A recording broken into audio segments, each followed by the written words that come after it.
What's up guys, welcome back to another YouTube video on the Muhammad Al Katan YouTube channel. So today, what we will be doing is, show that. This is the diffraction grating experiment. And the whole purpose of this experiment is to find the wavelength of the laser.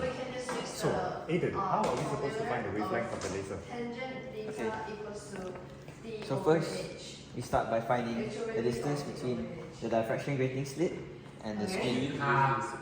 We can find that by using this ruler here that we have laid down on the table. So in our experiment, our distance from the slit to the screen is 0.445 meters. D is the distance from the Okay. And when we turn on our laser, you can see spots on the screen. Taufik, do you want to help us explain how these spots are formed? Alright guys, so you guys may be wondering, how may these fringes form? So let me teach you guys a bit about diffraction and interference. So firstly, what is diffraction? Diffraction is when, diffraction is when waves, right, they pass through an aperture, a small gap, and then what happens is the wavefronts start to curve. And since here, the diffraction grating over here, we have many mini gaps between each other, right? So basically what happens is that many diffraction will happen, and then we will have interference. So what is interference? We have two types, constructive and destructive. So constructive interference is when the waves, right, they're coherent and their crest and crest meet together, and the trough and trough meet together. This results in a new resultant wave with a maximum amplitude. Maximum amplitude means maximum intensity. Maximum intensity means more brightness. Understand? That you can see those maximum amplitude and high intensity spots, fringes, by these green dots over here. So at those green dots is where there is maximum amplitude, and on the contrary, you can also explain this using destructive interference. So if you see the dark fringes on the screen between each dot, destructive interference is present because when two coherent waves interfere and superpose, they form a new resultant wave with minimum amplitude, which is zero amplitude. And that zero amplitude means zero intensity, which basically means no light. And that is why there are dark fringes. So, here is Easton. So then the reason that there are fringes between the dots and the dark areas. Basically the process.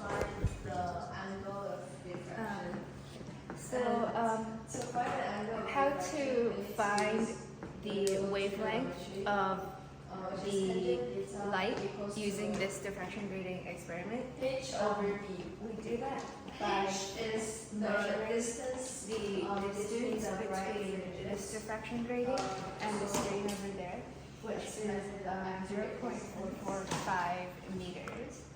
And then to find the angle created between each ray of light, which creates the bright spot, and n equals 0, we measure the distance between each bright dot, and use 10h over capital D, where D is the distance between the grating and the screen, and h is the distance between each dot.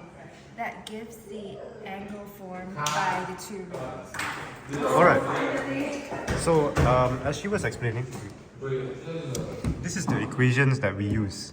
So in order to find the angle between the center and the number of the maximas, we have to use tangent theta equals to h over d, where d is the distance from the diffraction grating to the board, and h is the distance from the center to each maxima.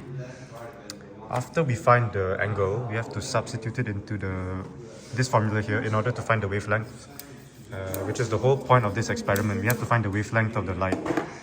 So in order to find the wavelength, we need to use d sine theta over n, where d is the distance between each slits in the diffraction grating. So how are we supposed to find that? Basically here it says that we have 600 lines per millimeter. So we just calculate 1 over 600 to find the distance between each slit. It's like super small, okay? A super small distance. And then n is the number of maxima. So here we have 2, 1. It's from 0. So 0 here we have 1 and then 2. Understand? Okay, yes. Now we shall conduct the experiment, meaning that Aiden over here will be measuring the distance between each maxima and Hayley will be recording it down. And Tsukasa will be recording as I will be pressing the button over here. Okay. Record the whole. So this is experiment conducted using 300 lines per millimeter. Let's go. So when we shine the lights, you can see the different maxima on the screen. So maybe you can talk about The center will be you can talk about the properties of diffraction. So like when the two crests is on top of each other. center will be this one. No, I think the one is Larger crest which will This one, this one. Yeah, this one. Oh, yeah. Oh, okay. So from the center maxima, we use our vernier caliper to calculate the distance. Accurately measure using this vernier calipers. You can find that the distance between the two maximas is 74.28 millimeters. Okay? So that is for when n equals to 1. Have you got that down, Hayley? Okay. So now we're going to repeat that, but instead of measuring from the maximum to the first maxima, we're going to measure to the second one now. I'll record. Okay, can you guys be like better skills of recording? You guys all look so nice under my hand, but like. This is average from whom? Bro, we don't do like selfie like every day now. You're like skilled at. Bro, I told you if I don't hold like this. Alright. Yeah. It is Hey! 153.86. Hey, what you do to Aiden? Hey, clearly we're in a better group, okay? Look at this group distracting our experiment. Now we repeat for the third order. I think the third order is on the page. So we can only go up to Let's use a longer ruler, guys. If you rotate it, then you can get a third order, right? I mean, our vernier If I caliper angle can't- it upward. Our vernier caliper can't Wait, read use the this. It's too short.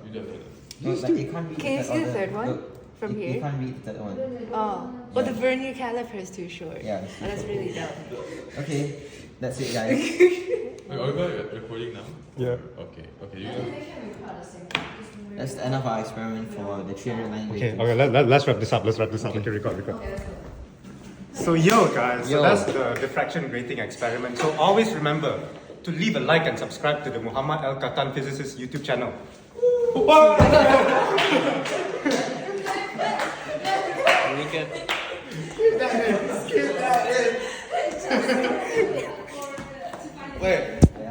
So guys, we have finally wrapped up our diffraction grating experiment. And so surprising news is that we have found the wavelength of the green laser, and it is actually within the range of 495 to 517 nanometers. So as you can see, this is it, right? Yeah. As you can see, our wavelength is 5.467 times 10 to the negative 7 meters, which is basically Which is 546 nanometers. Yeah, 546 nanometers, which is perfectly in the range. It is almost at the center, in fact. So we can conclude that our experiment was a success, and our readings were all accurate as well. So yeah, that's good. Okay. Thank you. Bye, guys.